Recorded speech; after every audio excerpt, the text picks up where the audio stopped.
শ্রী শ্রী রামকৃষ্ণ কথামৃত শ্রীমকথিত তব কথামৃতম তপ্ত জীবনম কবিভিরীড়িতম কল্মষাপহম শ্রবণম মঙ্গলম শ্রীমত্ততাতম ভুবি গৃহ্ণন্তি ये ভুরিদা জনা।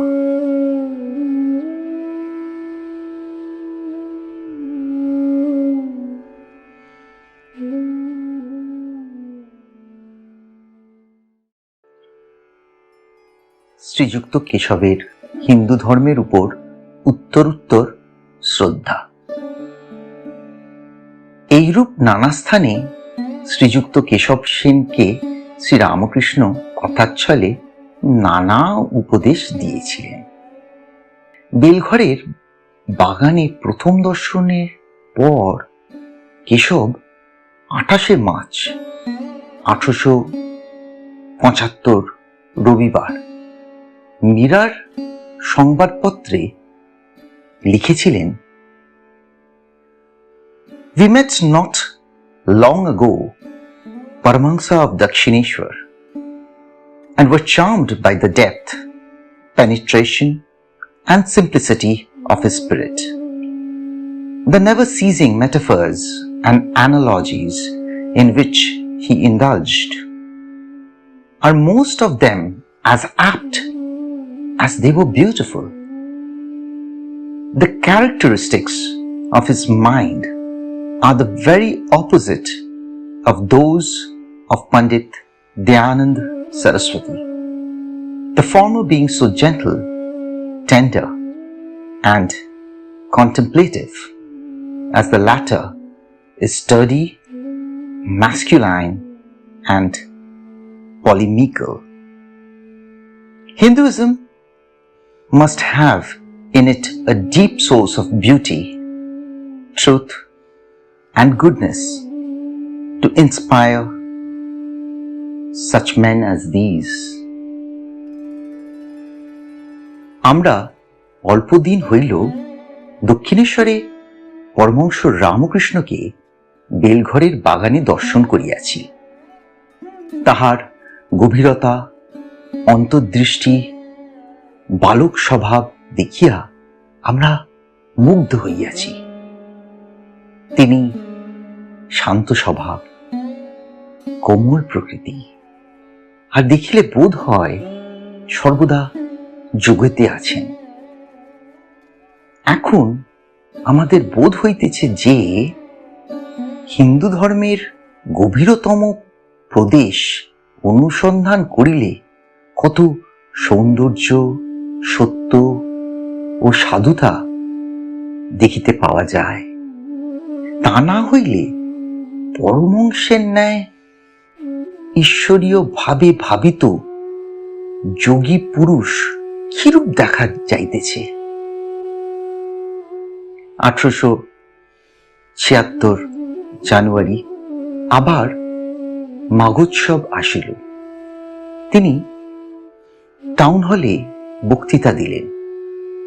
বিষয় ব্রাহ্ম ধর্ম ও আমরা কি শিখিয়াছি, our faith and experiences।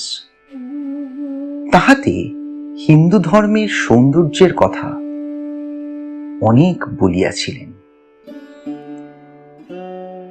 If the ancient Vedic Aryan is gratefully honored today for having taught us the deep truth of the Nirakar or the bodiless spirit, the same loyal homage is due to the later Puranic Hindu for having taught us religious feelings in all their breadth and depth. In the days of the Vedas and the Vedanta, India was all communion, yoga. In the days of the Puranas, India was all emotion, bhakti. The highest and the best feelings of religion have been cultivated under the guardianship of specific divinities. Sri Ramakrishna তাহাকে যেমন ভালোবাসিয়াছিলেন, কেশবও তাহাকে তদ্রূপ ভক্তি করিতেন। প্রায় প্রতি বৎসর ব্রাহ্মোৎসবের সময় ও অন্যান্য সময়েও কেশব দক্ষিণেশ্বরে যাইতেন ও তাহাকে কমল কুঠিরে লইয়া আসিতেন।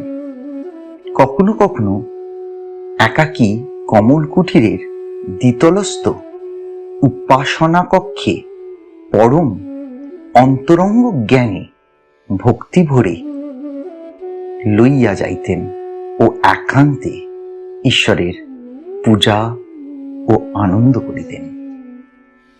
1879 ভাদ্রোৎসবের সময় আবার কেশব শ্রীরামকৃষ্ণকে নিমন্ত্রণ করিয়া বেলঘরের তপবনে লইয়া যান। 15 সেপ্টেম্বর সোমবার, 31 ভাদ্র 1286 কৃষ্ণা চতুর্দশী।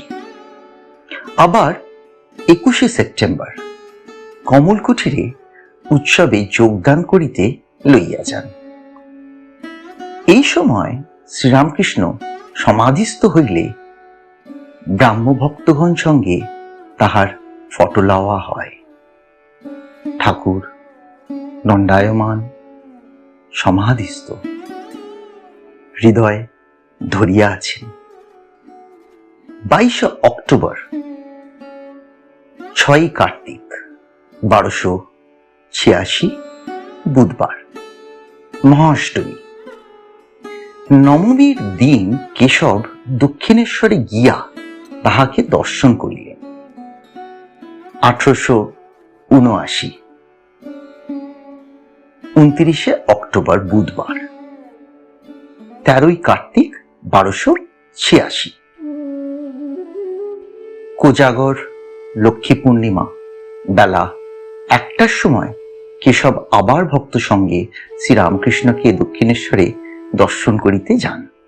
স্টিমারের সঙ্গে 1খানি বজরা, 6খানি নৌকা, 2খানি ডিঙি, প্রায় 80 জন ভক্ত, সঙ্গে পতাকা, পুষ্পপল্লব, খোল, করতাল, ভেড়ি।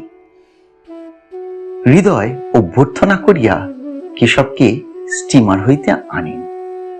গান গাইতে গাইতে সুরধুনির তীরে হরি বলে কে, বুঝি প্রেমদাতা নিতাই এসেছে। ব্রাহ্মভক্তগণ পঞ্চবটি হইতে কীর্তন করিতে করিতে তাহার সঙ্গে আসিতে লাগিলেন। সচ্চিদানন্দ বিগ্রহ, রূপানন্দ ঘন, তাহাদের মধ্যে ঠাকুর মাঝে মাঝে সমাধিস্থ। এই দিনে সন্ধ্যার পর বাঁধাঘাটে পূর্ণচন্দ্রের আলোকে কেশব উপাসনা করিয়াছিলেন। উপাসনার পর ঠাকুর বলিতেছেন, তোমরা বলো ব্রহ্ম, আত্ম, ভগবান। ব্রহ্ম, মায়া, জীব, জগৎ, ভাগবত, ভক্ত, ভগবান। কেশবাদী ব্রাহ্মভক্তগণ সেই চন্দ্রলোকে ভাগীরথীর তীরে সমস্বরে শ্রীরামকৃষ্ণের সঙ্গে সঙ্গে ওই সকল মন্ত্র ভক্তি ভরে উচ্চারণ করিতে লাগিলেন। শ্রীরামকৃষ্ণ আবার যখন বলিলেন, বলো গুরু, কৃষ্ণ, বৈষ্ণব, তখন কেশব আনন্দে হাসিতে হাসিতে বলিতেছেন, মহাশয় এখন অত দূর নয়। গুরু, কৃষ্ণ, বৈষ্ণব আমরা যদি বলি, লোকে বলিবে গোড়া। শ্রীরামকৃষ্ণ হাসিতে লাগিলেন ও বলিলেন, বেশ, তোমরা ব্রাহ্মরা যতদূর পারো তাই বলো। কিছুদিন পরে 13 নভেম্বর 28 কার্তিক 1879 কালী পূজার পরে রাম, মনমোহন, গোপাল মিত্র দক্ষিণেশ্বরে শ্রীরামকৃষ্ণকে প্রথম দর্শন করেন। 1880 খ্রিস্টাব্দের একদিন গ্রীষ্মকালে রাম ও মনমোহন কমল কুঠিরে কেশবের সহিত দেখা করিতে আসিয়াছিলেন।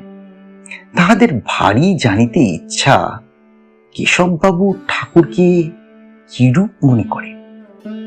তাহারা বলিয়াছেন, কেশববাবুকে জিজ্ঞাসা করাতে বলিলেন, দক্ষিণেশ্বরের পরমংশ সামান্য নহেন। এক্ষণে পৃথিবীর মধ্যে এত বড় লোক কেহ নাই। ইনি এত সুন্দর, এত অসাধারণ ব্যক্তি, ইহাকে অতি সাবধানে সন্তর্পণে রাখতে হয়। অযত্ন করলে এর দেহ থাকবে না। যেমন সুন্দর মূল্যবান জিনিস গ্লাস কেসে রাখতে হয়। ইহার কিছুদিন পরে 1881 মাঘোৎসবের সময় জানুয়ারি মাসে কেশব শ্রীরামকৃষ্ণকে দর্শন করিতে দক্ষিণেশ্বরে যান। তখন রাম, মনমোহন, জয়গোপাল সেন প্রভৃতি অনেকে উপস্থিত ছিলেন।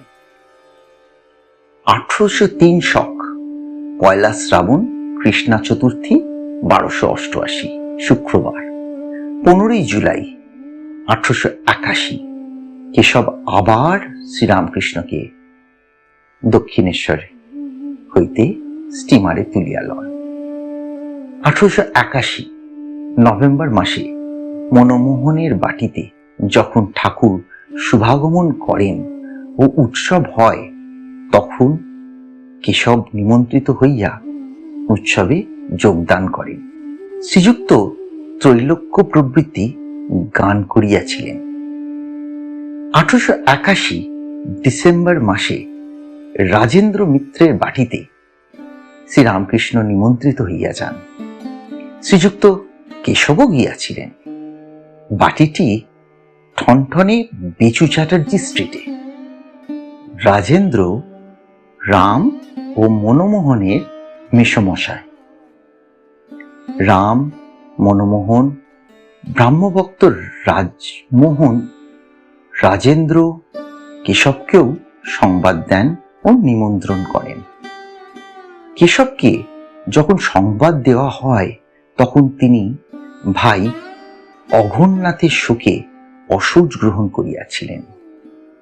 প্রচারক ভাই অঘোর 28 অগ্রহায়ণ 8 ডিসেম্বর বৃহস্পতিবারে লখনৌ নগরে দেহত্যাগ করেন।